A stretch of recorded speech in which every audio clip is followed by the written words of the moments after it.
Néanmoins, docteur en sociologie, ça en impose quand même. Parapsychologue, oui, parce qu'en fait, tu es membre du comité directeur de l'Institut Métapsychique International, l'IMI, où tu donnes des conférences. J'en ai assisté à 2 de tes conférences. Et puis, tu as écrit des livres sur le sujet, plusieurs livres. Tu es un écrivain qui a écrit de nombreux ouvrages. Je ne sais pas si cette liste-là, elle est complète. Ça fait pas mal. Donc, le plus connu en ufologie, c'est le premier. Je ne pense pas que vous allez à lire. Si.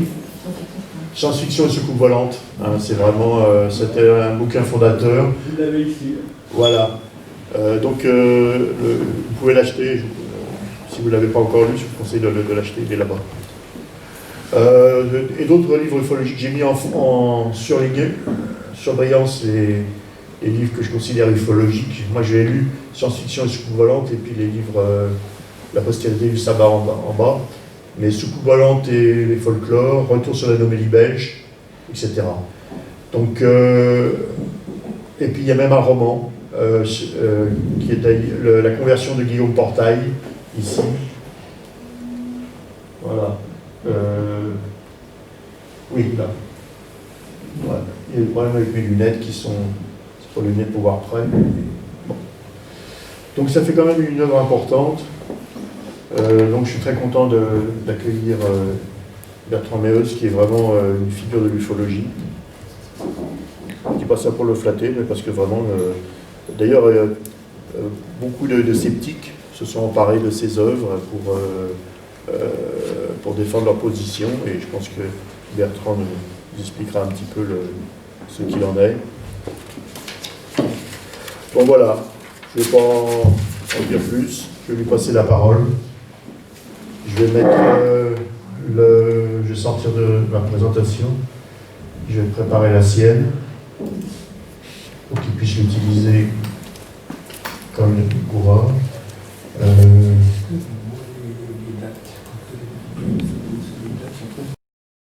Alors,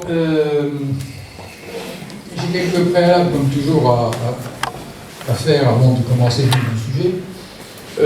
Donc là, je présente un livre que j'ai publié, qui n'est pas encore vraiment sorti, puisqu'il est sorti pendant le confinement. Donc il n'est pas sorti, en fait. Donc, personne n'en a entendu parler, ou presque. Qui s'appelle « La postérité du sabbat ». Et pourquoi diable un titre pareil, c'est ce que je veux dire.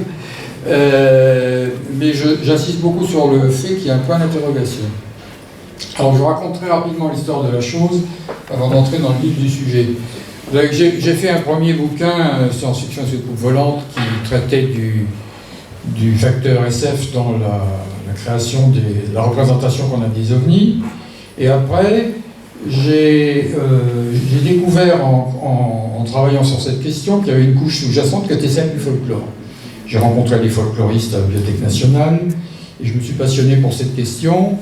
Et là, à la Bibliothèque nationale, j'ai rencontré un des meilleurs deux spécialistes éminents du folklore en France, c'était Michel Murger et Claude Gagnebé, qui était le grand spécialiste de Rabelais, qui est mort il y a quelques années.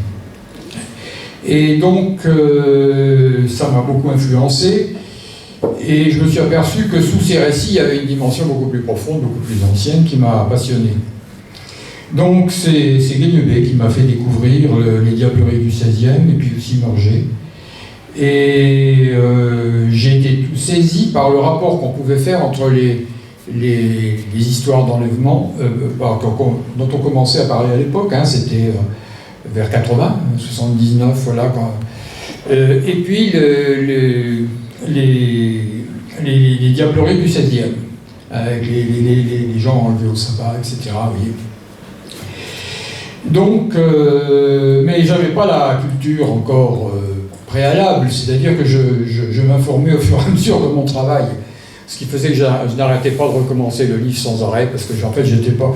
Et finalement, alors le directeur du Mercure de France, un directeur de collection, m'a suggéré un titre pour me structurer mon propos, la postérité du sabbat. Il n'y avait pas de point d'interrogation. Et finalement, je me suis rendu compte que je n'avais pas le savoir nécessaire et que j'allais probablement raconter des conneries. Et j'ai abandonné cette piste. alors que j'ai chez moi un manuscrit sur le rapport avec les diableries du XVIe qui fait au moins 300 pages, peut-être même plus. Et j'ai tout condensé dans un propos beaucoup plus simple qui s'est appelé Science-fiction et soucoupe volante, qui d'ailleurs n'a eu, par rapport au bouquin précédent, ça n'a pas intéressé grand monde. Pardon ? Ah, beaucoup moins. Et donc, voilà. Donc, aujourd'hui, je reviens sur cette question en y ajoutant un point d'interrogation. C'est-à-dire, je suis là, non pas pour vous donner des certitudes sur la question des enlèvements, mais pour plutôt vous dire mes perplexités. Alors, d'autre part, il faut que je vous précise les conditions dans lesquelles j'ai fait ce bouquin. Alors ça, c'était pas un livre, c'était une série d'articles. Alors, bon, l'histoire est la suivante. Je suis rentré de coopération en 85, et là, il fallait que je fasse mon trou dans la société française. Et pour la première fois, l'idée que je pourrais transformer mes sujets d'études en sujets universitaires et essayer de me faire une place dans la recherche m'est venue parce que j'ai rencontré un ethnologue qui est devenu un ami, c'est Michel Bocara. Et c'est lui qui m'a mis en tête que je pouvais essayer de postuler, qu'il allait m'aider, etc. Ce qu'il a fait effectivement. J'ai été intégré dans son équipe, enfin comme chercheur associé, mais ça veut dire c'est juste un titre, hein, j'étais toujours prof de lycée. Et donc, à ce moment-là, j'ai décidé de faire des publications.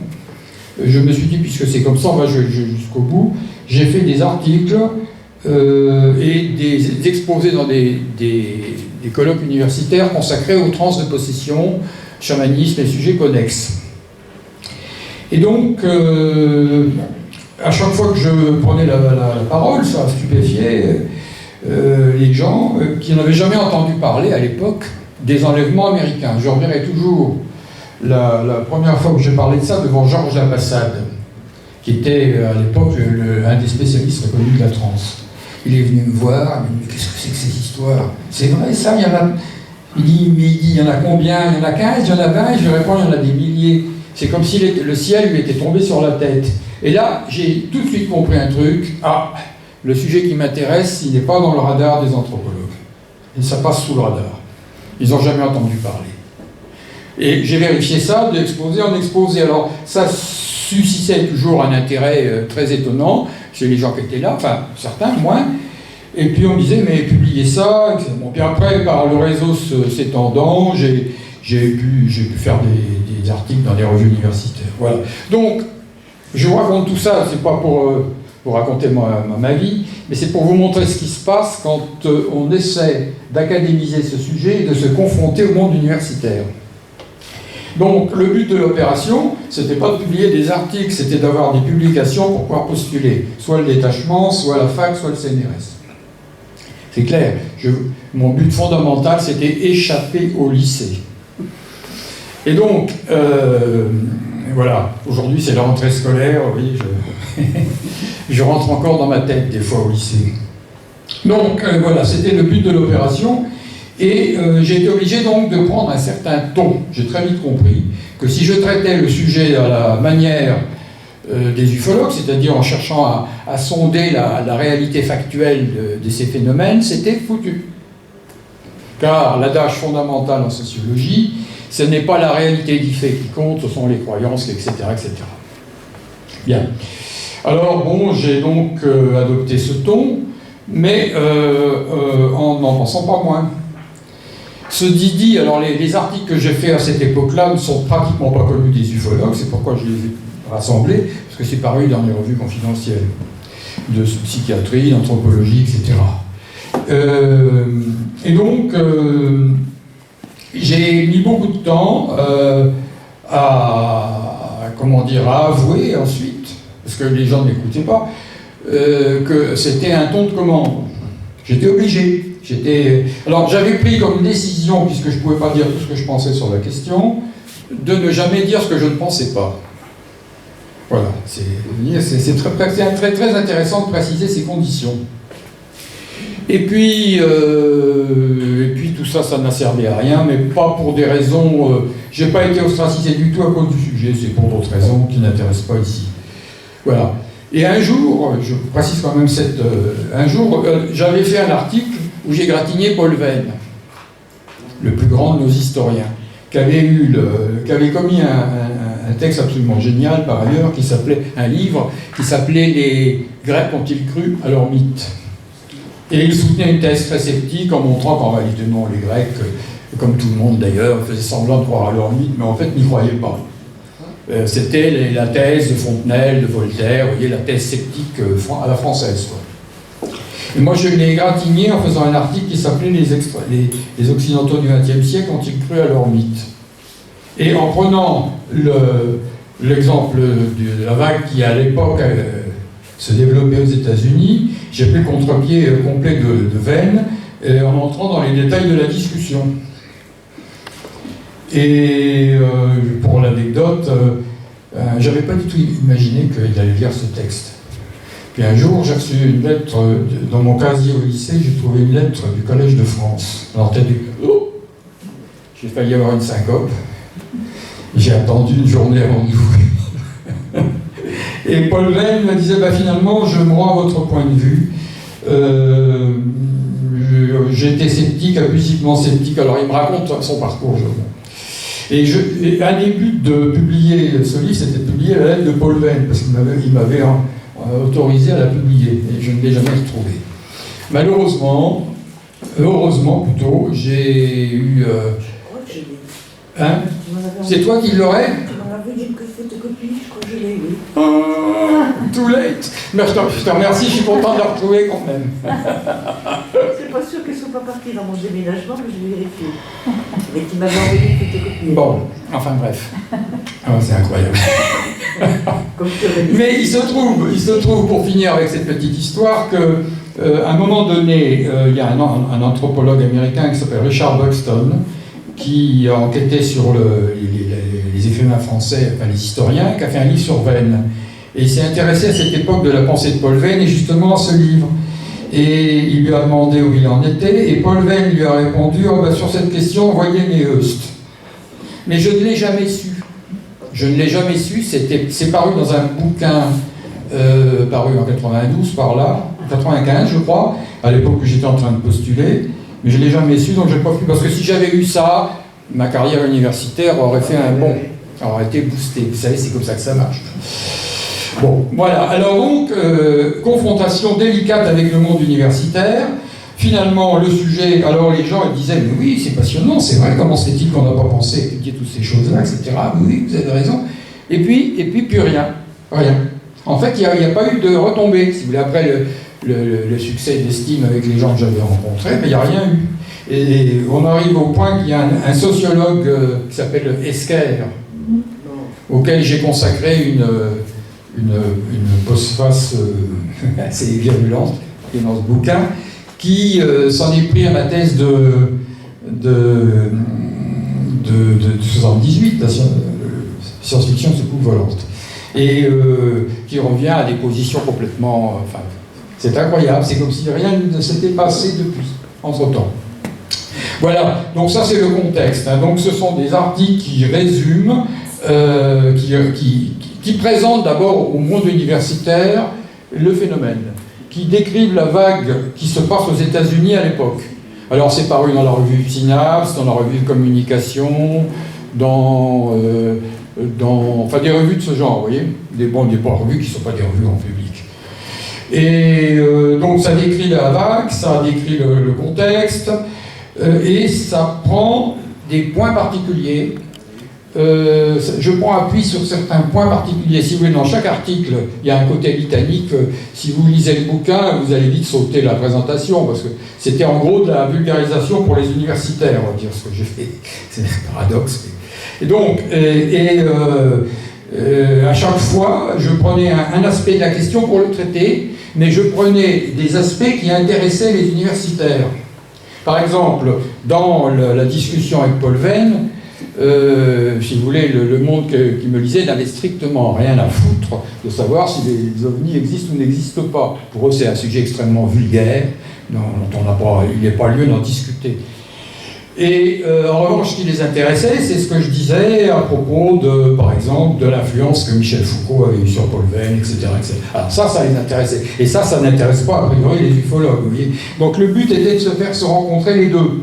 Mais comme par le système de cloisonnement en France, avec les revues, le monde intellectuel, etc., la plupart des gens n'ont jamais entendu parler de ces textes. Donc, vous pouvez considérer que ce sont des textes inédits. Alors évidemment, c'est écrit en langage universitaire. Je traite des aspects. Par exemple, dans l'article que j'ai consacré à Venn, je constate que ce qu'il dit que les Grecs n'ont jamais cru à leur mythe, dit-il. Mais que connaît-on des Grecs? On connaît les grands écrits, Platon, etc., etc. Mais qu'est-ce qu'on savait de ce que pensait la majorité des Grecs? Comment vivaient-ils tout ça? En fait, il a la représentation qu'on a dans le monde intellectuel, les grands auteurs, les grands phares intellectuels, voilà. Et moi, ce que je montre, c'est que si on procédait comme a fait Paul Venn, c'est-à-dire si on ne lisait que les grands écrivains du moment, Michel Foucault, Lacan, ce que vous voudrez, effectivement, vous n'aurez jamais aucune trace du phénomène ovni, ça c'est clair. Ça n'apparaîtra jamais, vous voyez. Néanmoins, c'est un phénomène social, si c'est déjà au moins social aux États-Unis, à l'époque, c'était un phénomène social énorme, avec des milliers de cas, vous voyez, c'était pas un truc anodin. Vous voyez. Bon, voilà, donc je procédais comme ça. Donc, vous avez la liste des articles que j'ai traités.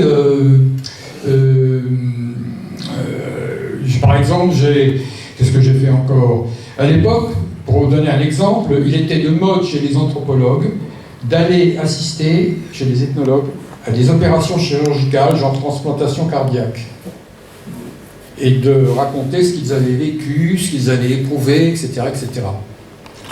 Bon, voilà, c'était... Et donc, je connaissais une ethnologue qui s'appelle Marie-Christine Pouchel, qui faisait ça, et qui m'avait invité à participer à un livre collectif. Donc, moi, j'ai fait un article sur ce que j'appelle les apocalypses médico-expérimentales, c'est-à-dire le cœur. Vous savez que dans la séance dans les enlèvements, il y a toujours un moment où le ravi subit une opération chirurgicale, il est inspecté de la tête aux pieds, etc. C'est une épreuve assez terrifiante. Et donc j'ai mis ça en rapport avec cet intérêt qu'avaient les ethnologues de l'époque pour ces pratiques-là, dans le monde médical, et ainsi de suite. Donc si vous voulez, c'est une façon complètement décalée par rapport à l'ufologie d'aborder la question. Voilà. Donc, ça, c'est des articles. J'ai rencontré un éditeur que le projet intéressait, c'est Philippe Marlin, qui ne peut pas être là aujourd'hui, malheureusement. Et donc, il m'a proposé donc, de réunir tous ces textes. Et donc, j'ai eu l'idée de faire une préface pour préciser le contexte que je viens de vous faire, et pour dire aussi ce que je pense de la question des enlèvements, donc, parce que 30 ans après. Alors, je vais passer à cet aspect-là. Alors, oui, le PowerPoint, je le ferai en chemin faisant. J'avais besoin de proposer ça quelque part.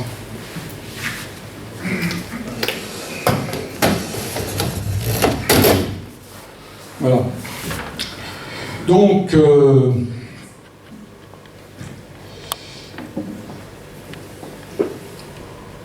il faut d'abord préciser à quoi nous avons affaire. Je parle des enlèvements, pas des ovnis en général.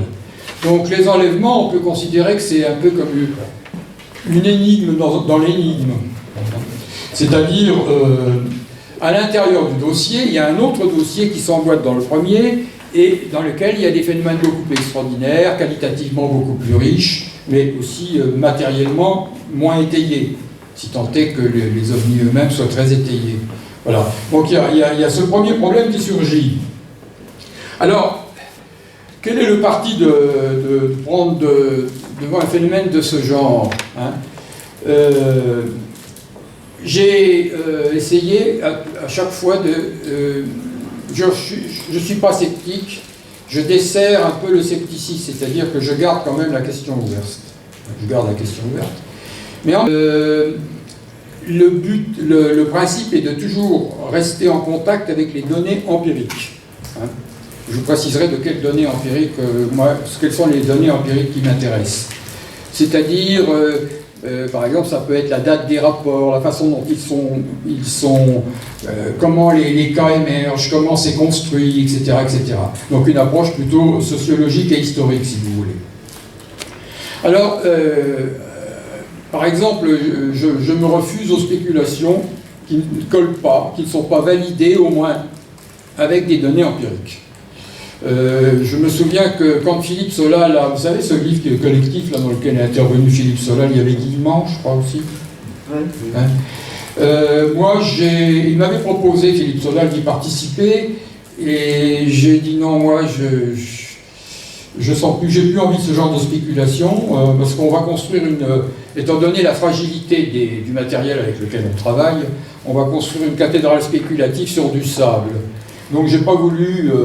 Alors ce que je vais vous donner, ça vous paraîtra assez minimaliste par rapport aux grandes spéculations de Solal ou de Guillemant, mais voilà, c'est ce que je pense devoir faire, pouvoir faire à partir de ce que je connais. Donc, je vais passer en revue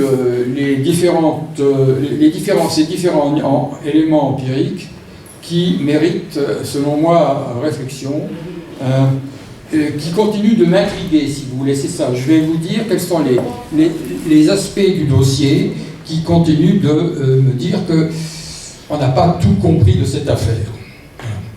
Donc c'est un scepticisme ouvert, on va dire, que je professe comme méthode.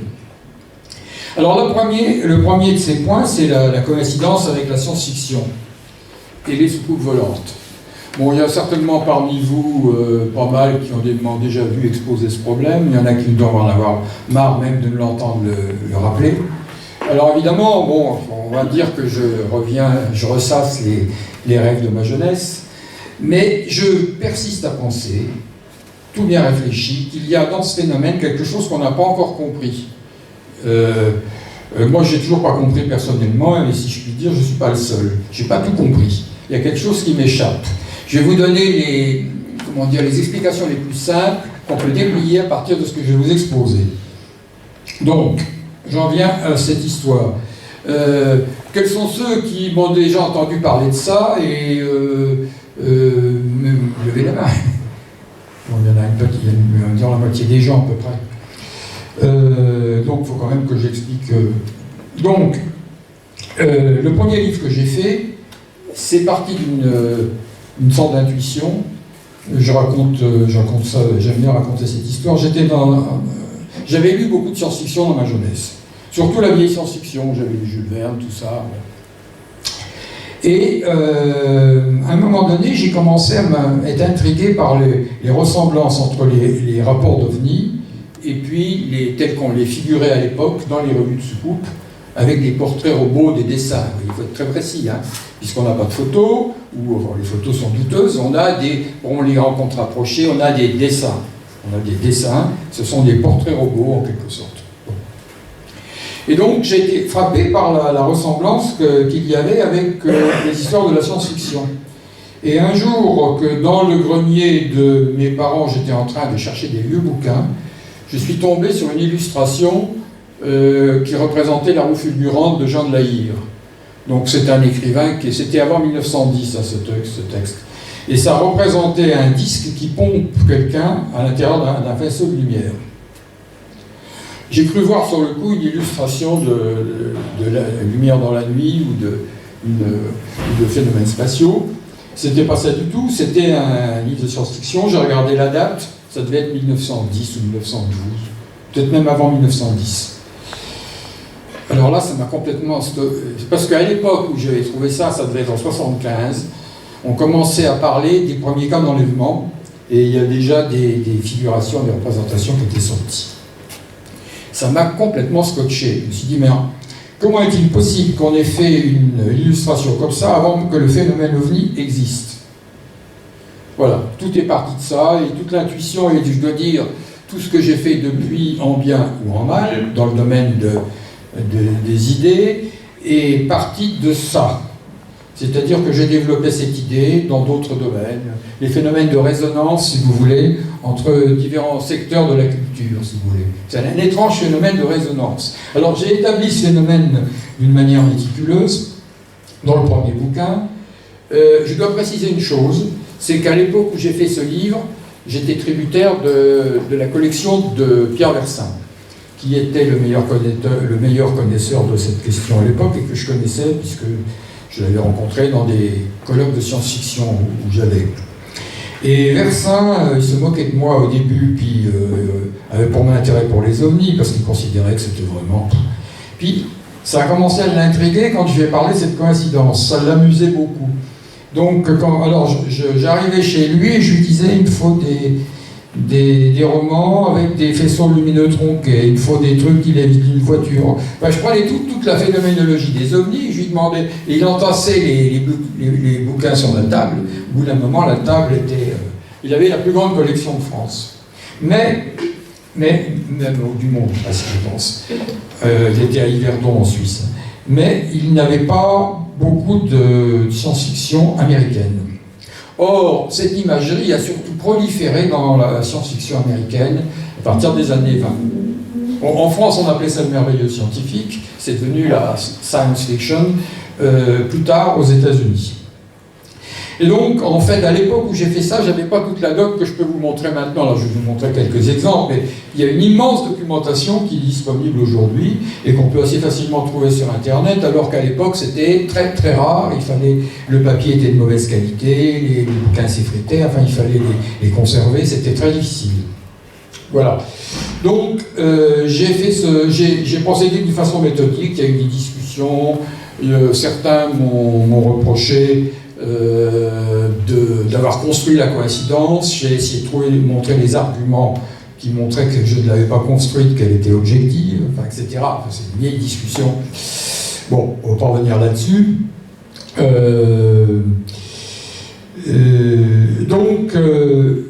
J'en ai tiré des conséquences assez échevelées sur la nature du phénomène à l'époque, sur lequel la raison pour laquelle ce livre a eu beaucoup de succès, c'était son mauvais côté, son côté hyper spéculatif, et les bonnes raisons pour lesquelles ce que j'avais vraiment trouvé dedans n'ont plus intéressé après. C'est toujours comme ça que ça se passe, en fait. Quand on réussit un bouquin, c'est souvent pour la mauvaise cause. C'est mon sentiment. Et donc, où est-ce que j'en étais ?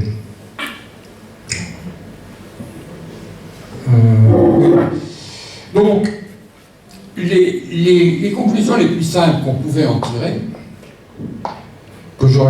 d'ailleurs je l'examine, j'ai examiné toutes les hypothèses. Je me suis placé devant le phénomène, j'ai imaginé que j'étais devant une sorte de jury, et j'ai imaginé toutes les hypothèses possibles pour expliquer ça. Et parmi les hypothèses, j'ai évidemment examiné l'hypothèse que c'était qu'on imaginait ces objets à travers la culture de la science-fiction. Mais je ne me suis pas rendu compte que c'était l'hypothèse que j'aurais pu traiter en priorité. La plus simple, la plus efficace, etc. Et je l'ai traitée comme une hypothèse parmi d'autres. C'était la grande faiblesse du bouquin, bien entendu. Mais après, quand le bouquin est sorti, les sceptiques s'en sont emparés pour faire une arme de guerre contre ce à quoi je croyais.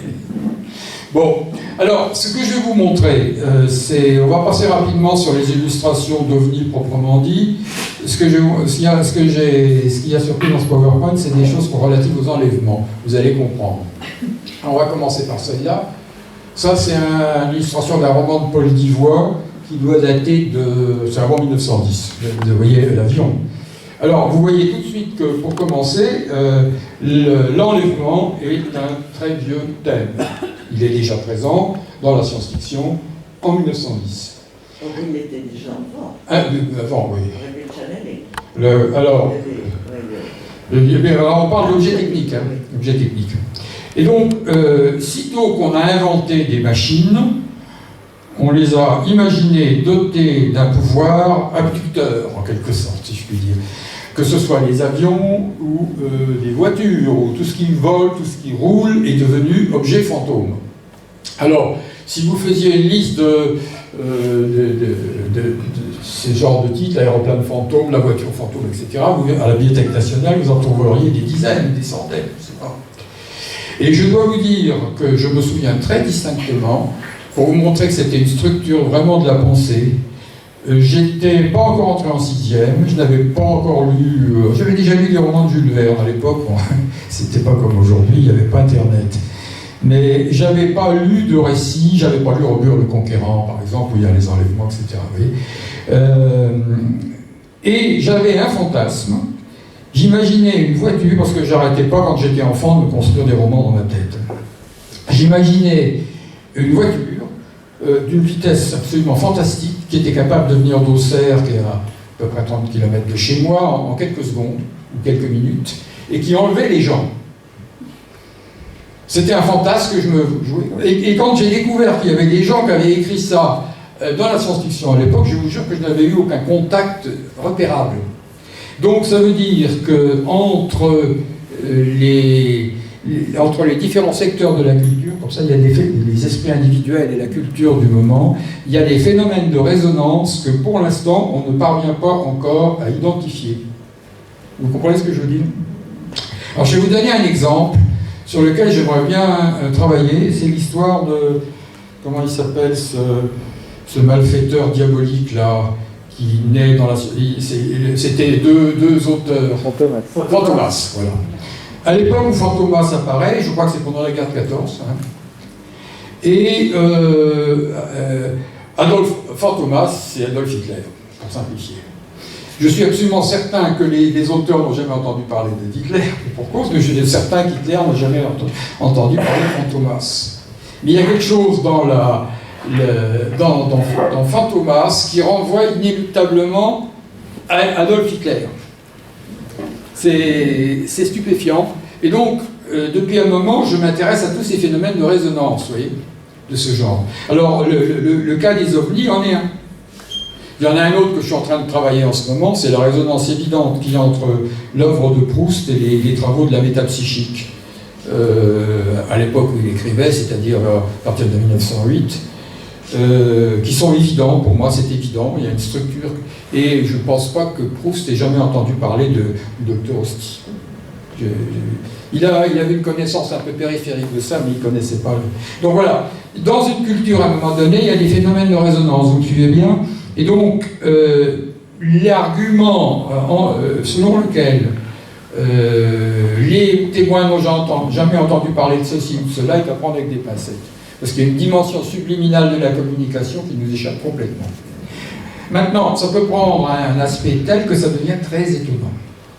Alors, on y va. Donc, vous voyez, ça, c'est l'archétype de l'enlèvement. C'est un peu une considération générale avant de commencer le vif du sujet. Ça, c'est la représentation d'une bataille navale dans le ciel qui a été vue à Stralsund, sur la Baltique, c'est vers 1600 par là, je ne me rappelle exactement. Il y a à droite, il y a même la traduction, j'ai fait faire par une amie allemande la traduction du texte. Bon. Ils ont vu des objets qui se combattaient, qui s'éloignaient, qui se fondaient, qui se... Et étant donné que ce sont des vaisseaux célestes, vous comprenez, des vaisseaux. Donc des vaisseaux, ça a des mâts, des voiles, des canons, et ça se tire dessus. Donc, vous voyez un exemple type où le langage mange la représentation. Vous voyez ce qui se passe. Donc il ne faut pas oublier ça. Quand on voit les phénomènes du passé, on est frappé par ça. Mais c'est pas possible qu'ils aient vu ça. C'est comme ça qu'on imaginait à l'époque un combat naval. Donc il était logique que les vaisseaux célestes eussent des canons. Voilà.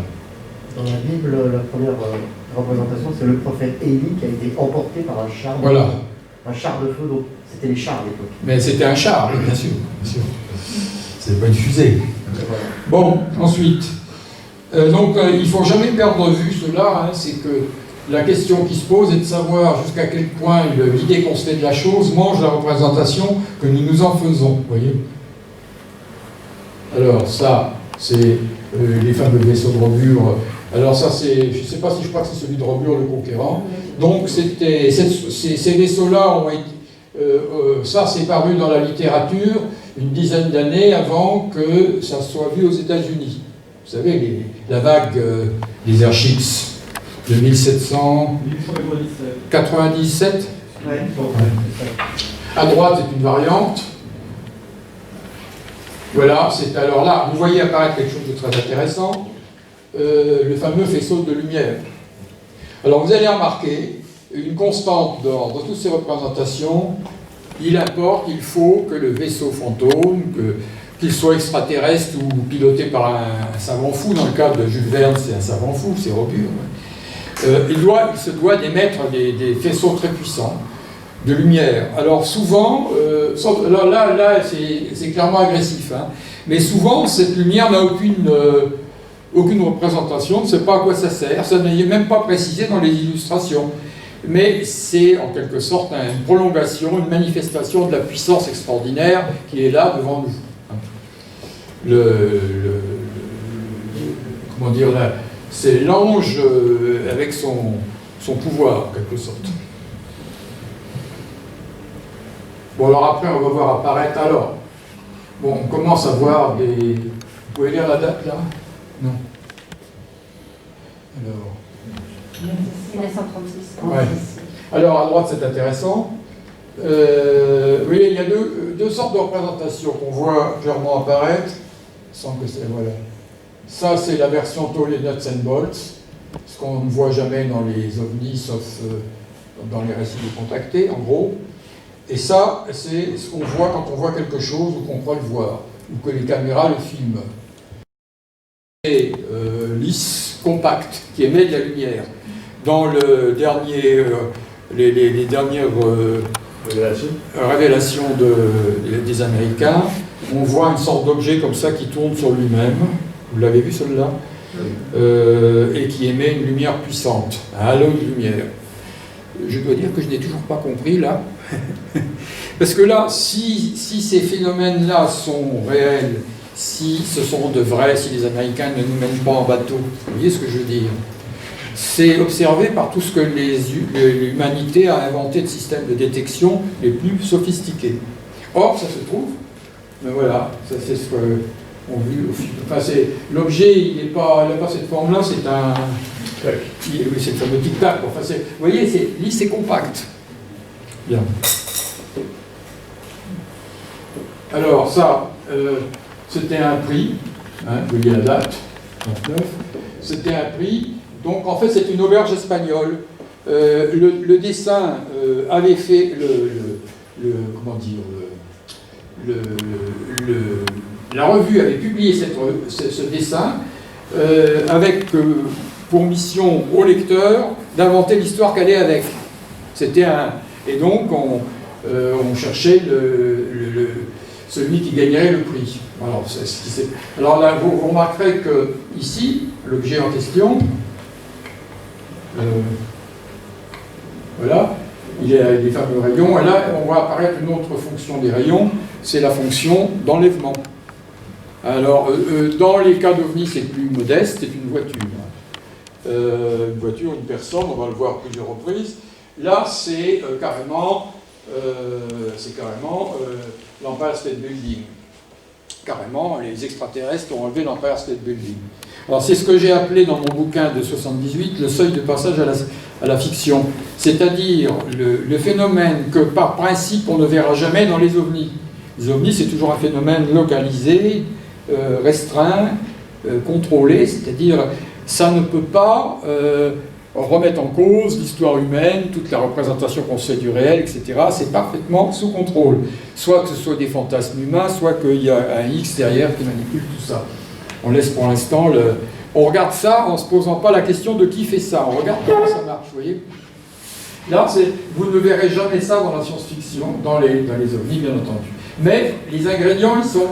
Alors, évidemment, on me dira, mais c'est vous qui créez c'est eux qui créent déjà, qui m'a souvent envoyé cette hypothèse, dans son raison, mais là, puisque le rayon est capable d'enlever un objet, il va sortir à un moment la version où il enlève une voiture ou un bonhomme. Vous comprenez?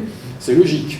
Donc, cette imagerie-là, ça crée le contexte qui va pouvoir faire apparaître les images qui nourrissent la correspondance. Or, cette imagerie-là est une imagerie parfaitement typée qui est parue, disons, quelqu'un qui a l'œil, il voit que c'est dans les années 20-30, ça tout de suite. comme un connaisseur de tableau, si vous voulez. Bon. Alors ensuite, vous voyez encore ces objets, les variantes. Alors celui-là est particulièrement intéressant à droite.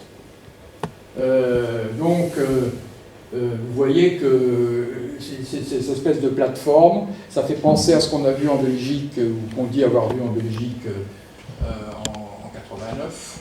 Et donc la légende dit que bon, c'est comme des pinceaux de lumière, comme des poignards qui poursuivent les gens, etc. etc. Il faut reconnaître que c'est quand même diablement sous-coupique, c'est le cas de dire.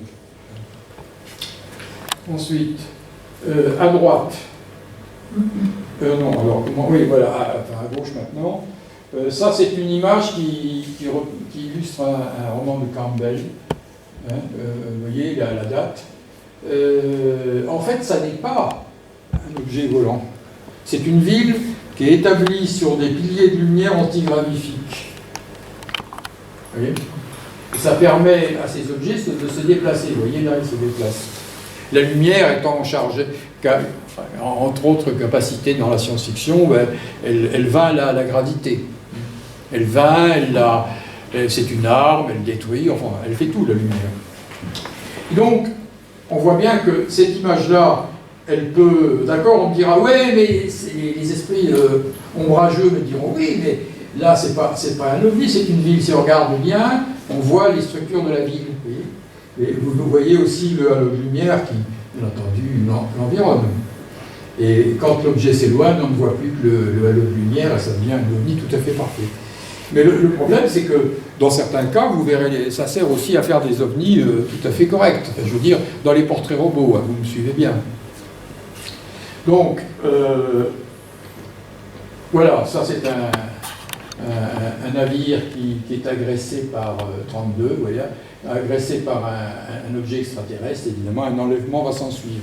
Vous marquez toujours, bien entendu, la puissance, l'importance de la lumière. Ça, à droite, c'est ce qui illustrait mon premier livre, mon deuxième. Donc ça, c'est un collage de Max Ernst. Et ça s'appelle La femme sans tête. Sans tête, c'est un double mot, parce qu'elle sans tête.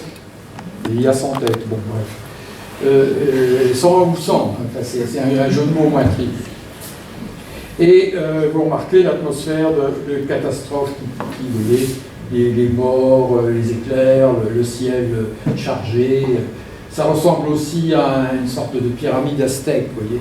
Vous remarquez aussi le tube de lumière qui sort de l'objet. Vous voyez la date. On ne parlait pas encore d'OVNI. Voilà encore une variante. Alors là, on a illustré, mais dans la fiction, le cas de Kenneth Arnold, en anticipation. Voilà, c'est un avion qui rencontre évidemment un vaisseau extraterrestre.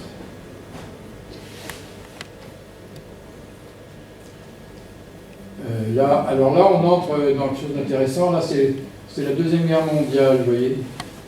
Et on voit... Ah merde, qu'est-ce que j'ai fait? Comment on vient en arrière? Oh, faut aller en avant. En avant, c'est-à-dire? Oui, voilà, vous êtes au début. Non. Non. Ah. Il faut reculer. Pour reculer, on C'est marqué en bas, ça c'est la diapositive 23, il faut reculer à la 17. J'appuie sur la gauche. Oui, oui. Ah. Encore. Voilà. Là, vous voyez, là, ça, c'est, je crois que ce sont des Vénusiens, quelque chose comme ça, et dans le fond, vous voyez encore un de ces objets toujours lisses, compact, sans etc.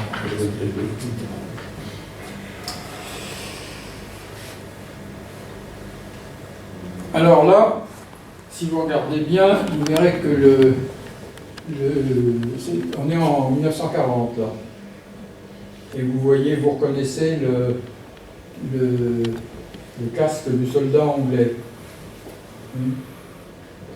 Et là, il y a un faisceau. Hein? Pardon? Il faut l'agrandir. Ah oui, oui. Ouais. Voilà. Oh, je vais y arriver. Là, vous reculez là. Voilà, là, voilà. Voilà.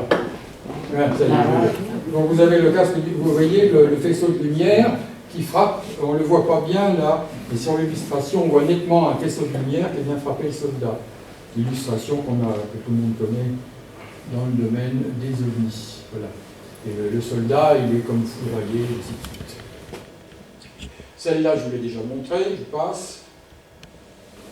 Alors, ça, c'est un enlèvement à proximité d'un vaisseau extraterrestre. Oui. Les entités s'emparent d'un malheureux homme préhistorique et de sa compagne. Et vous voyez que là, il braque sur l'homme préhistorique un tube paralysant. Donc là, c'est balansol, etc. Bon. Ici, ça se complique à droite.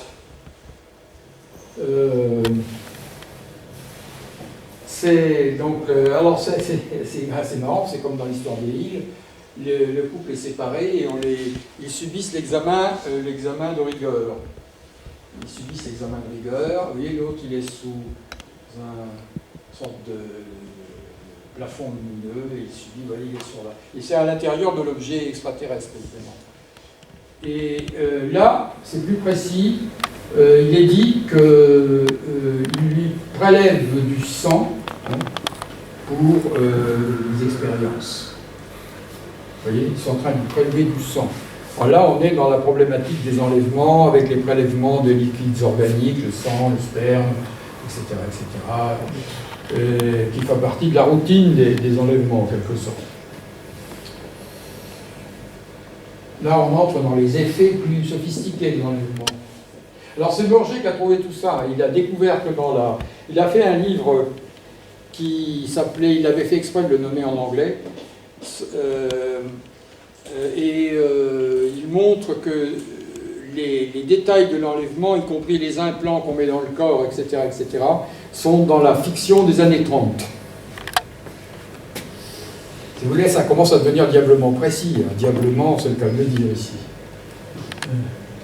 Alors ça, ici, là, c'est pas la bonne, je ne sais pas pourquoi j'ai pris celle-là. Ça, c'est la représentation de l'enlèvement de Travis Walton. Vous connaissez l'histoire, je suppose. Donc, ils étaient 3, je crois, ou 4 à couper du bois. Ils ont vu un objet qui était au-dessus d'un arbre comme ça lumineux. Il y en a un, Travis Walton, qui s'est précipité. Il a été apparemment pompé dans un rayon de lumière. Les autres se sont sauvés. Et Travis Walton a disparu. Il est réapparu plusieurs jours plus tard, sans souvenir de ce qui lui était arrivé et complètement déshydraté. Voilà, c'est l'histoire. Je ne sais pas si on sait plus sur cette histoire. Oui. Hein? C'est ça? Oui. Ah. Et on n'a toujours pas eu d'explication de cette affaire. Alors bon, voilà. Alors ça c'est un chasseur qui a fait une mauvaise rencontre. Vous savez qu'il y a plusieurs très belles histoires d'enlèvement extraterrestre qui se passent pendant une séance de chasse, ou de pêche d'ailleurs. Ouais. Je vous raconterai à la fin mon histoire fétiche, celle de Carl John. Oh, c'est ma préférée. Même Marie-Thérèse pourra peut-être mieux la raconter que moi. Ouais, toi aussi, c'est ta préférée. C'est ma préférée, oui. Alors, donc là, vous voyez les petits personnages. Alors, c'est pas mal quand même. Hein, vous voyez. Et là,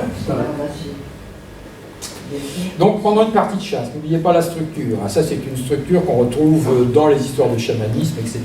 C'est pendant la partie de chasse que les choses se passent.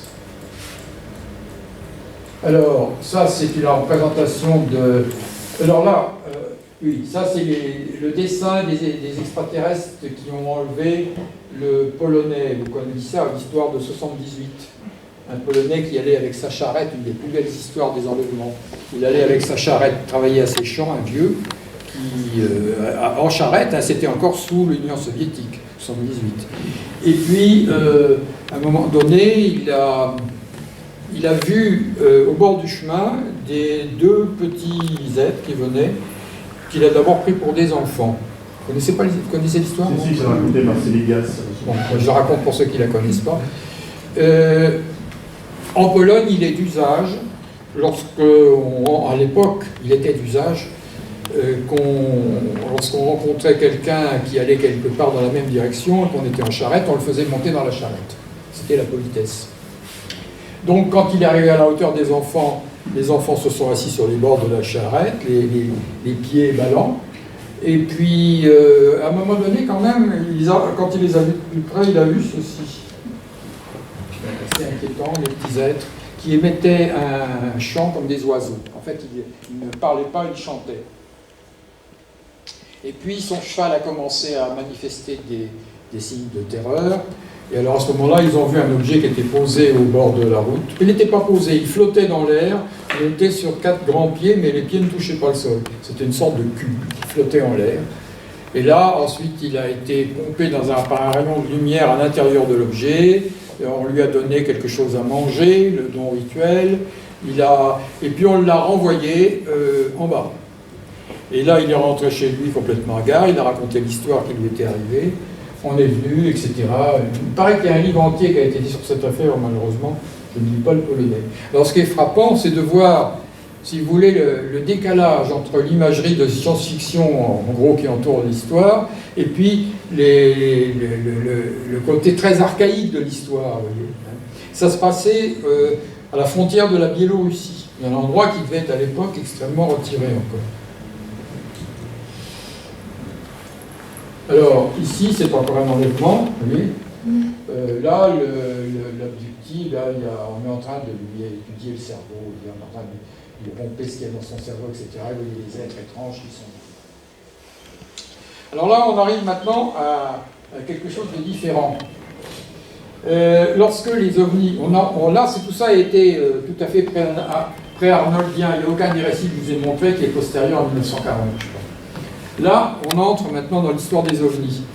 Et là, il va se passer un phénomène, c'est que les représentations qu'on va se donner des ovnis, sous forme de portraits robots, ont été faites par des gens qui étaient d'abord des dessinateurs de science-fiction. Vous comprenez ? Ce mécanisme a été très bien étudié. Donc, là, par exemple, ça représente l'histoire de, je crois, de l'avion qui a explosé qui est censé avoir explosé au vol. Vous voyez? Bon, l'OVNI est là, mais bon, personne n'a vu l'explosion telle qu'elle est décrite là. On a retrouvé si je me souviens bien, Mantel, voilà, les débris de l'avion dispersés sur une grande surface, mais personne n'a vu ça. Ça, c'est une représentation, vous voyez. Ensuite, ça, c'est encore une autre histoire des premières années. Donc, on voit que le dessin, c'est toujours les mêmes choses qui sont représentées, mais il y a une facture qui est différente, c'est plus net, c'est plus... si vous me faites défiler comme ça des images, moi j'ai beaucoup d'entraînement, je pense que je ne me tromperai jamais pour dire si c'est pré ou post-arnoldien. Il faut vraiment de l'entraînement quand même. Là, c'est un cas bien connu qui s'est passé à Marseille. Oui.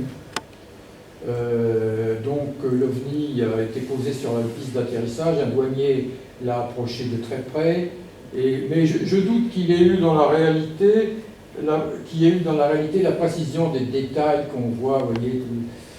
Ça, c'est un embellissement du dessinateur, très clairement. Ça, c'est la représentation d'un cas qui a eu lieu pendant la guerre. C'est pareil. C'est le cas d'une chose, c'est en Allemagne, la frontière entre les deux Allemagnes. Voilà, c'est ça. Mais c'était en... Ah, c'est oui, c'est ça. Bon, ça, c'est encore une autre histoire américaine bien connue. C'est l'histoire du scout là, qui a été brûlé par un ovni. Alors qu'il était avec une patrouille, je crois, et puis envoyé, une fois de plus, on voit très nettement. Elle est très contestée. Oui, l'histoire, je crois, oui. Bon, vous voyez comment ça a été sous-coupisé. Là, c'est un cas, c'est un dessin d'un cas où un avion aurait tiré sur un ovni. Je ne sais pas d'où ça sort. Oui, c'est suédois. Alors là, regardez bien ça. Non, attendez, je recommence. Là, c'est où? Pour aller à gauche.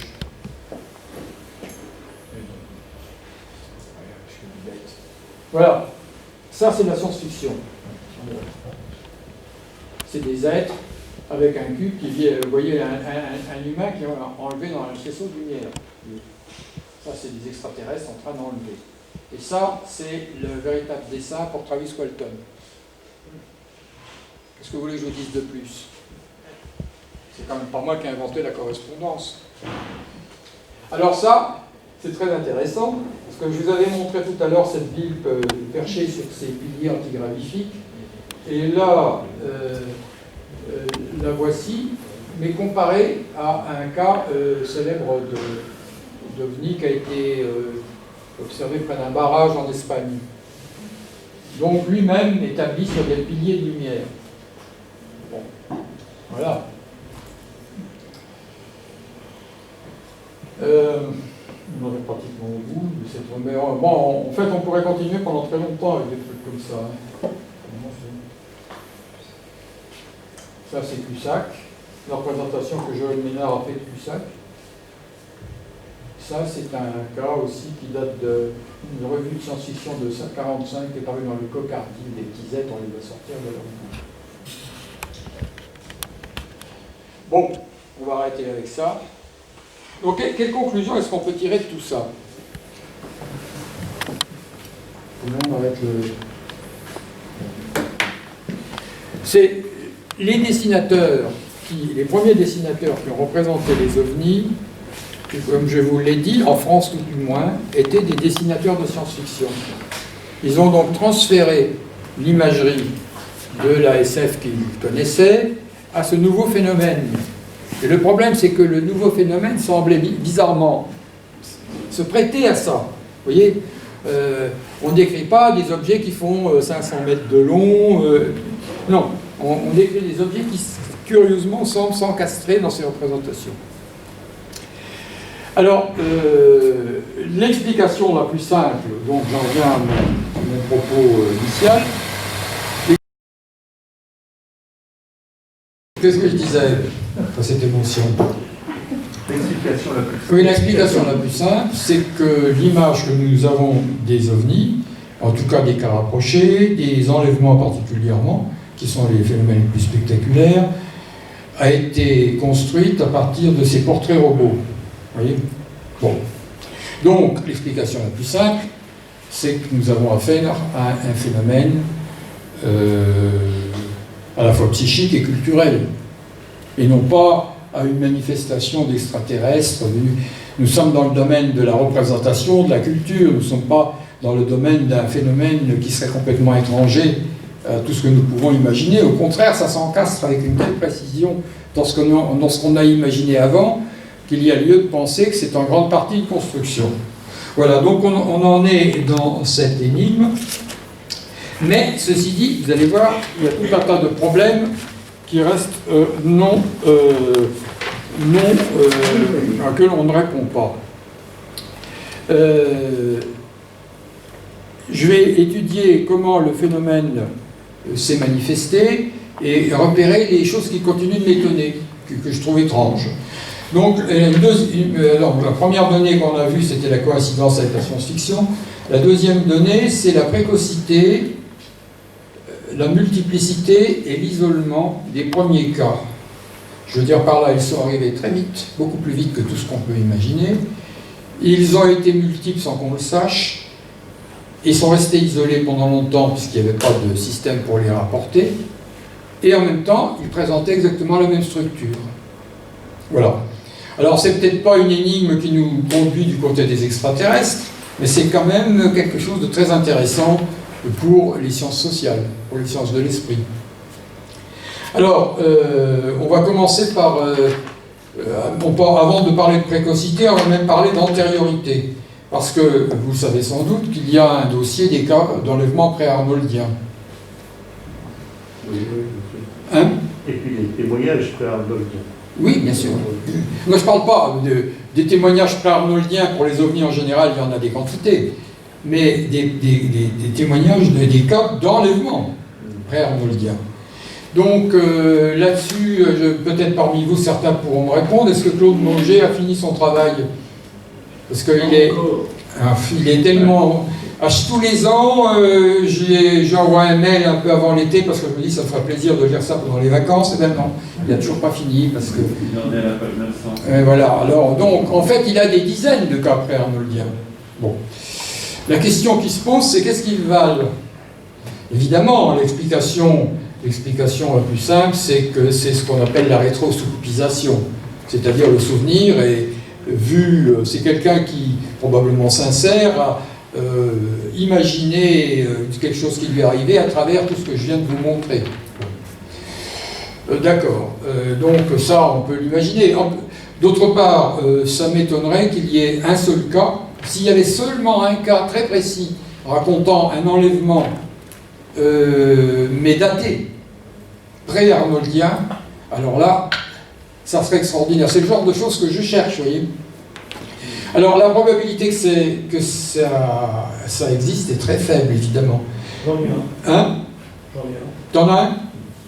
Ah! Il date de quand? 1668. Ça se passe aux États-Unis. Enfin, c'est un cas chez l'Amérindien.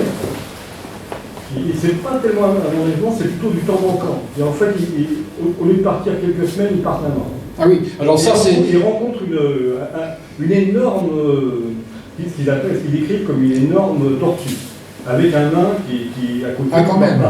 On est sûr de l'histoire, ça n'a pas été défini. C'est les jésuites qui l'ont rapporté quand même.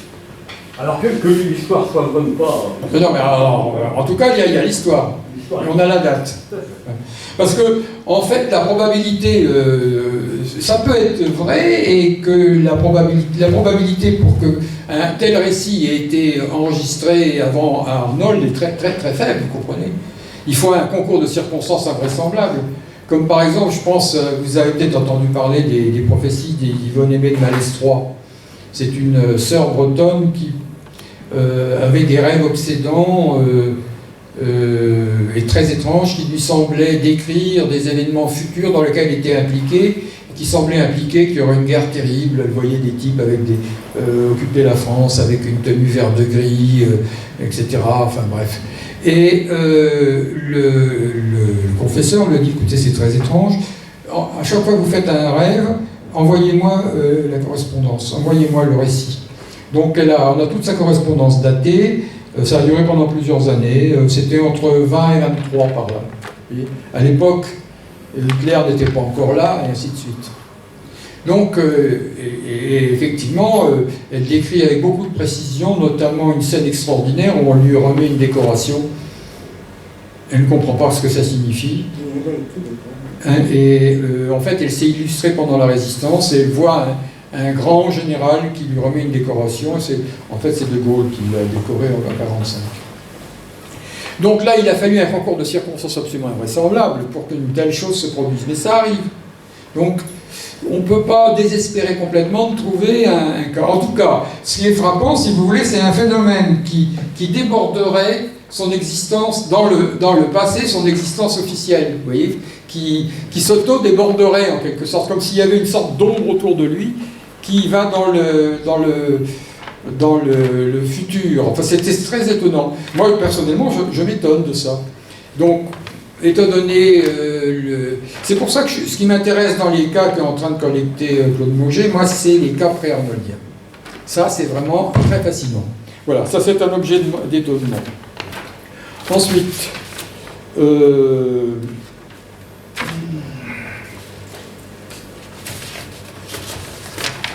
suis en train d'en les tables, excusez-moi, parce que si je perds le fil, je vais raconter n'importe quoi. Mais c'est ça, voilà.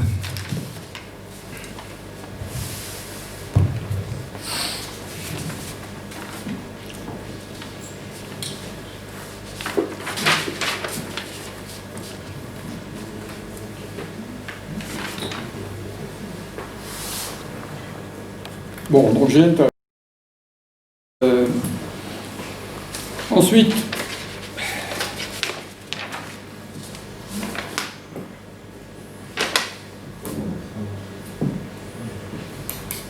oui, ajouter une chose, c'est que ce que je viens de dire là pour les enlèvements est vrai, mais beaucoup plus vrai pour le phénomène ovni général, c'est-à-dire il est hautement probable qu'il y a eu des cas qui ont été observés avant.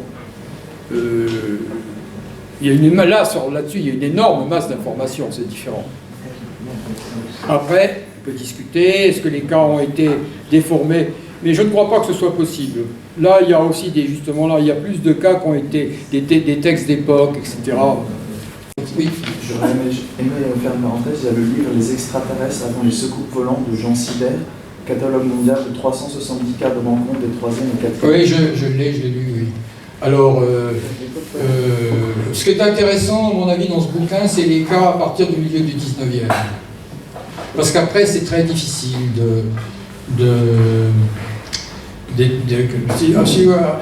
quand on arrive au milieu du 19e, on commence à avoir à peu près les mêmes critères d'appréciation des choses, vous voyez, etc. Et donc, effectivement, là, il y en a, je les avais comptés, je ne sais plus combien il y en a, mais il y en a des dizaines très très intéressants qui ont été recensés à partir du milieu du 19e siècle.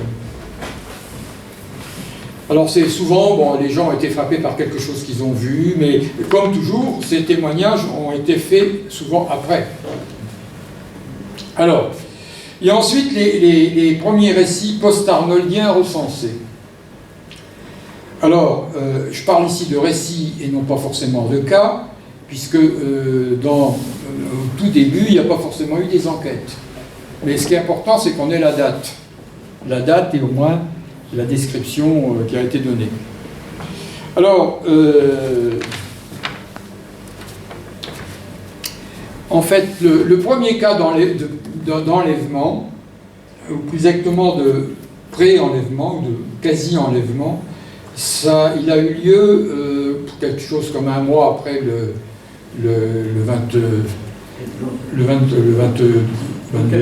24 juin 1947, et ça a été enregistré au Brésil à Curitiba.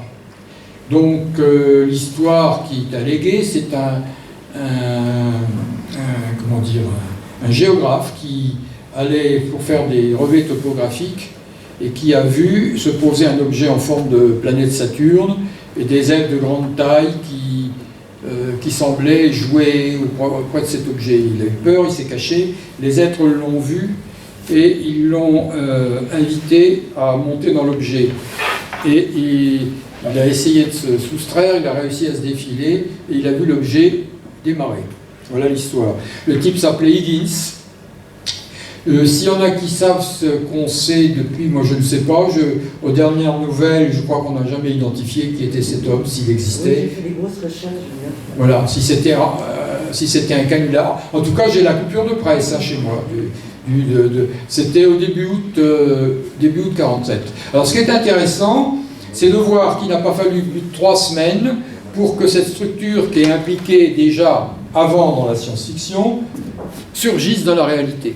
Une sorte vous voyez ça, c'est extrêmement rapide. Ensuite, juste un mot à retenir. Donc, une première leçon qu'on peut tirer, c'est qu'entre la structure qui apparaît très vite et puis sa réalisation, il va se passer des délais. Pourquoi des délais ? C'est parce qu'il y a une résistance humaine, c'est-à-dire qu'au début, les cas d'enlèvement ont été perçus comme tellement fantastiques que les enquêteurs, au lieu de les chercher à les promouvoir, les ont cachés. Et ça n'est sorti qu'au bout de nombreuses années. Voyez. Donc le milieu sous-pupitre, dans un premier temps, n'a pas été le vecteur de ces phénomènes, au contraire, il les a freinés. Parce que le but était de montrer la crédibilité des observations, alors si on commençait avec les histoires d'enlèvement, c'était fichu. Voyez. Donc c'est comme ça que peu à peu les cas sont sortis, mais pas immédiatement, vous voyez, ça a pris un certain temps. Alors, donc, ce que ça confirme, c'est qu'il y a une structure qui est profondément enfouie, mais qui est là, qui s'active sitôt que les conditions sont remplies. Alors, ensuite viennent les cas fondateurs. Hein. Là, je tire ça de la thèse de Bullard, je ne sais pas si on a fait mieux depuis. Donc, il y en a 3 qui sont très connus. Le premier, le moins connu, c'est le 11 décembre 1957. Est paru dans un journal canadien, le Prince John Citizen, le récit d'un témoin qui dit avoir été enlevé dans un ovni, qu'il l'a ramené où il l'avait capturé. Le phénomène se serait passé 6 ans auparavant, c'est-à-dire en 47. Bah oui, ça fait que 51. 51. Et donc, Alors, en plus, une précision intéressante, le témoin dit avoir été paralysé. Il est resté anonyme, il n'y a pas vraiment eu d'enquête, on ne sait pas si c'est, comme le cas précédent brésilien, un canular, quelqu'un qui a voulu rester anonyme, on ne sait pas. Mais ce qui est important, une fois de plus, la date est certaine, il est là. Ensuite, il y a deux autres cas qui sont très connus, et que je ne vais pas donc vous détailler. Le premier, c'est Antonio Villas-Boas, donc février 58, et le deuxième, Béthier Barnehil, 61, sauf erreur. C'est bien 61 ? Oui. Oui, Oui. c'est 57. Hein ? 57. 57. Je me suis trompé, oui, t'as raison. Donc c'est plus ancien, quoi. Alors, là, il y a eu l'enquête, on peut présumer un vécu derrière. Hein. En tout cas, il y a eu l'enquête, on a retrouvé les témoins, etc. Vous connaissez l'histoire. J'ajoute encore, information que je tiens de Jean-Luc Rivera, que pendant l'été 47, d'après le catalogue de Ted Blocher, il y a eu plusieurs cas d'enlèvement aux États-Unis qui ont été recensés pendant l'été 47, vous voyez, mais qui n'ont pas été enquêtés. Une fois de plus, on ne sait pas donc ce qui se cache derrière. Alors, ce qui est très important à propos de ces cas, c'est que les cas sont restés isolés pendant de nombreuses années, parce que, comme je vous l'ai dit, les enquêteurs n'osaient pas les sortir. Et donc, on voit qu'ils donnent la même structure alors qu'il n'y a pas eu de contact décelable. Très intéressant. Alors, c'est pas, si c'est des phénomènes de connexion psychique, ce ne sont pas des phénomènes courants tels qu'on se les représente. Il y a quelque chose qui nous échappe. Quoi, je ne sais pas. Ils sont sortis en même temps, si vous voulez, presque comme les champignons après la pluie, si vous voyez ce que je veux dire. Encore un autre point qui m'intéresse.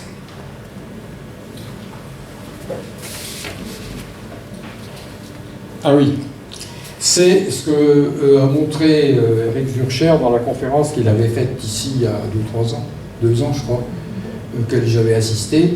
Ce qui m'avait frappé, c'est tous ces des cas donc, qui datent du début des années 50, hein, si je me souviens bien. La structure est toujours la même, un objet très lumineux, qui est comme une sorte de vitrine, se donne à voir à des témoins qui sont comme choisis pour voir ça. C'est l'effet vitrine. L'effet vitrine, d'ailleurs c'est le terme que j'ai employé dans mon bouquin et puis qu'utilise aussi Zurcher, l'effet vitrine. Or, aujourd'hui ça n'aurait rien d'extraordinaire, aujourd'hui on ne peut plus enquêter sur tous ces trucs-là à cause d'Internet qui rend tout instantané, qui transforme. Mais à l'époque, ces cas-là sont restés longtemps isolés, vous voyez ce que je veux dire ? Ils ne communiquaient pas entre eux, les témoins ne se communiquaient pas, ça n'était pas publié, etc. Beaucoup de ces cas ont été retrouvés après coup. Et donc, une fois de plus, on se trouve devant une sorte de similitude de structure, alors qu'il y a un isolement autour des cas. Je continue de trouver ça très étrange et très intéressant. Ça ne nous amène pas forcément du côté des extraterrestres, mais ça nous emmène devant quelque chose d'énigmatique. Alors, ensuite, j'en viens à des considérations, plus générales. Je vous ai dit tout à l'heure que j'avais appelé ce bouquin le sabbat des... la postérité du sabbat avec un point d'interrogation, parce que j'avais cette idée de mettre en rapport les récits d'enlèvement par le diable et les récits de la téléportation, l'animal fantastique, vous voyez, qui est remplacé par l'OVNI aujourd'hui, les marques sur le corps, enfin, etc., les vols nocturnes. Bon, donc ça m'avait frappé. Mais il y a quelle est la différence principale ? Ben, elle est quand même très intéressante, la différence principale, parce que là, j'ai questionné les meilleurs spécialistes sur cette question. Il n'y a pas dans les récits du sabbat,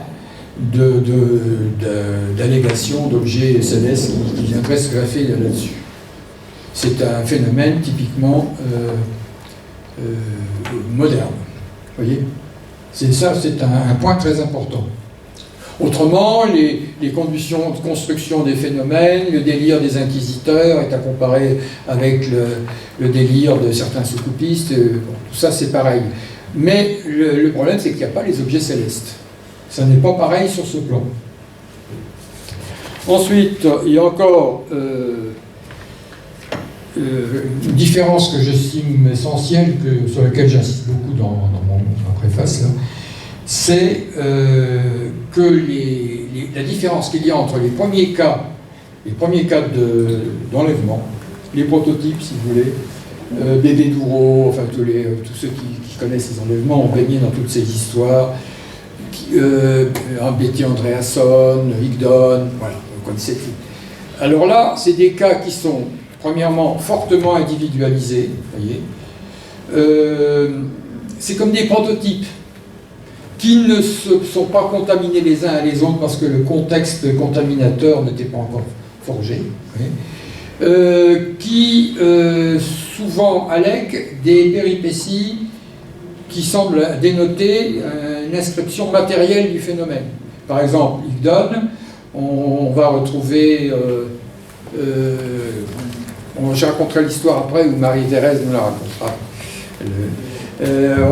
On va trouver des phénomènes physiques qui semblent attester la réalité de ce qui s'est passé. Je dis qui semblent. Voilà. Donc les premiers cas d'OVNI, c'était absolument fascinant parce qu'il y avait quelque chose, si vous voulez, qui faisait que ça ne se distinguait pas énormément des rencontres approchées. Vous voyez ce que je veux dire ? Après, lorsque le dispositif va être mis en place, en gros avec l'américain Bud Hopkins, avec Missing Time, etc., il va y avoir une structure qui va se répandre, qui fera qu'on n'aura même plus besoin de l'enlèvement pour alléguer d'avoir vu un OVNI pour alléguer un cas d'enlèvement. Il suffira d'avoir un moment d'absence, de découvrir qu'on a une marque sur le corps, l'hypnose intervient et hop, ça y est, ça fait un ravi de plus. Bon, ça c'est l'enlèvement tel que l'a promu le monde américain avec la puissance des médias, etc. Et à partir du moment où c'est devenu comme ça, moi ça m'a plu beaucoup.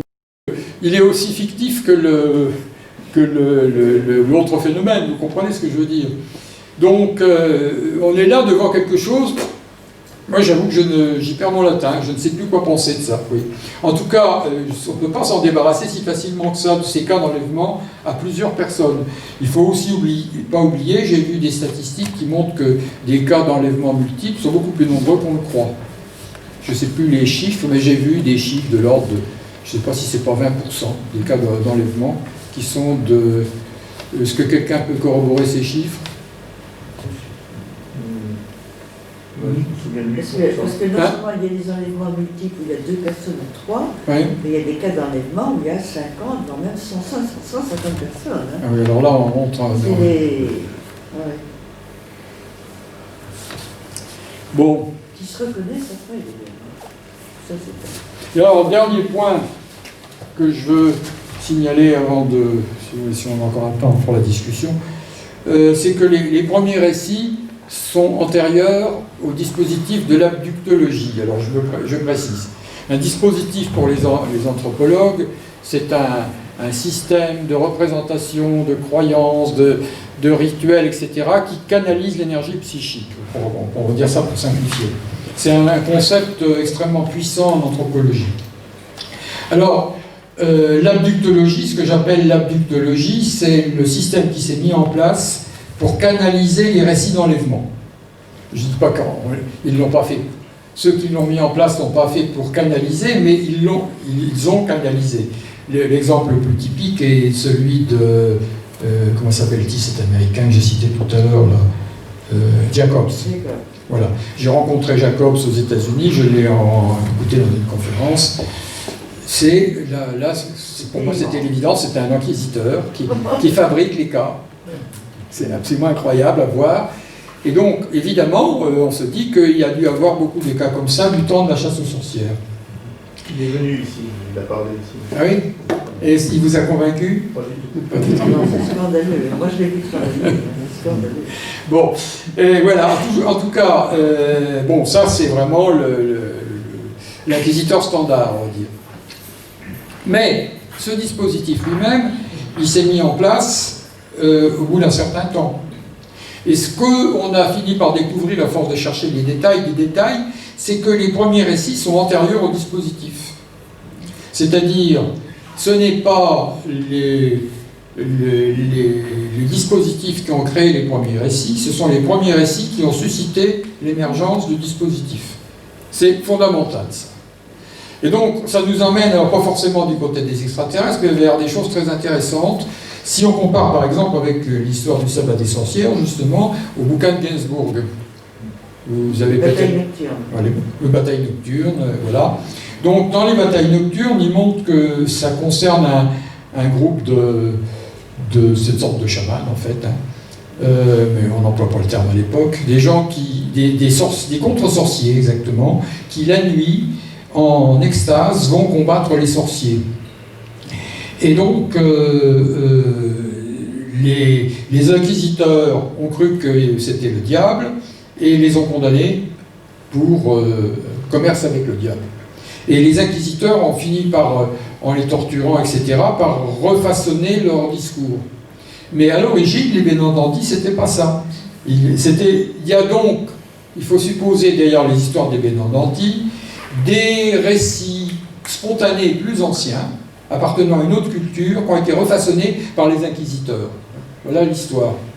Donc, mon hypothèse, c'est que si c'est passé la même chose avec les ovnis, c'est-à-dire il y a eu des récits spontanés qui ont été repris en compte. Quand je parle d'abductologie, si vous voulez, ce que j'appelle l'abductologie, c'est en gros ce qui se met en place avec un peu avant Bud Hopkins, quoi. Là où il y a tout le système, une fois que c'est lancé, effectivement, ça ne pose plus aucun problème pour expliquer les corps. Mais les premiers récits sont sans hypnose, les premiers récits sont spontanés, etc. etc. Voilà. Une chose, c'est qu'à propos des sorciers, nous n'avons aucun témoignage venu de la bouche des soi-disant sorciers. Tout ce que nous possédons, ce sont les récits qui sont transmis via l'Inquisition, parole des inquisiteurs. Oui, bien sûr. Or, tandis que maintenant, nous avons les témoins qui parlent. Oui, bien sûr.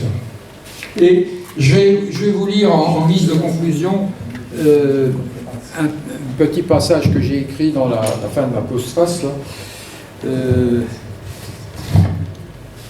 Disons que c'est pour marquer où se trouve un peu l'hypothèse minimale, quoi, si vous voulez, si on essaie de voir jusqu'où on peut aller sans dire des conneries, etc., en se basant uniquement sur les faits établis.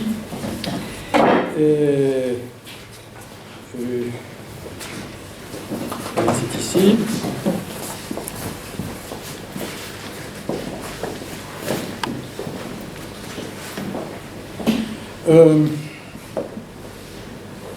En fut-il de même pour la naissance du sabbat? La fantasmagorie est-elle sortie toute faite des obsessions des juges, ou bien a-t-elle été alimentée par un fond de récits spontanés plus anciens que les théologiens auraient remanié et dont nous aurions perdu la trace, comme l'histoire des enlèvements contemporains semble suggérer? Ne peut-on pas argumenter que le signal était trop faible pour que les historiens contemporains puissent le capter, l'interpréter, et que notre société l'a conservé pour les enlèvements parce que tout y est archivé? J'ajouterais parce qu'on a les phénomènes sous les yeux. C'est en gros l'idée que j'avais en tête en 82. Je ne discuterai pas ici cette hypothèse car ce n'est pas le lieu. Il suffira de dire qu'elle reste entrouverte et que l'on pourrait sans doute relire à sa lumière certains faits mentionnés par les historiens. En note, je renvoie à Gainsbourg. Mais un point au moins est certain, c'est que les abductis américains n'ont pas eu à subir la torture et l'inquisition, au sens strict. Avec les enlèvements contemporains, l'argument préféré des historiens est donc débouté. C'est-à-dire, l'argument des historiens, ça consiste à dire les sorcières ne sont pas des témoins, elles n'ont pas vécu ce qu'elles racontent. On leur a fait dire, sous la torture. C'est ce qui se passe avec Jacob. Alors, avec Jacob, ça peut être comme ça, bien sûr. Mais justement, il n'y a pas la torture. De ce fait, alors c'est ça là, voilà, de ce fait, si l'on persiste dans l'hypothèse de l'influence sociale, on devra poser que les médias contemporains peuvent avoir parfois sur les esprits une influence aussi forte que la torture et l'inquisition, puisqu'ils sont capables de faire naître chez certaines personnes sans profil particulier ces fantasmagories culturelles à effet de vécu qu'on appelle les enlèvements. C'est-à-dire, voilà l'hypothèse minimale, c'est pas très flatteur pour notre société, parce que ce dispositif-là est capable de produire les mêmes résultats que la torture produisait. Il peut y avoir un fonctionnement de l'esprit humain qui produit des choses qui tentent, dans certains cas, vont vers le dossier ça va considérablement. ou vers l'enlèvement. Oui, c'est ça, ben c'est ce que je savais. Ouais. C'est le contexte social qui... Non, pas le contact social, le fonctionnement de l'esprit Les deux, humain les deux. Qui est mal connu, qui est capable de générer ce genre d'expérience. À mon avis, c'est une interaction surtout.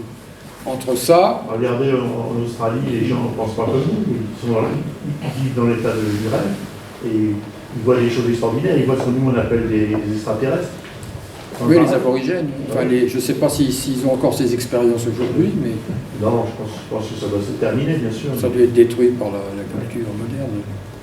Bon, ben voilà, j'ai en gros, bon, il y aurait tellement de choses à dire. J'espère que je ne vous ai pas un peu dérouté, parce que tout ça est un peu compliqué.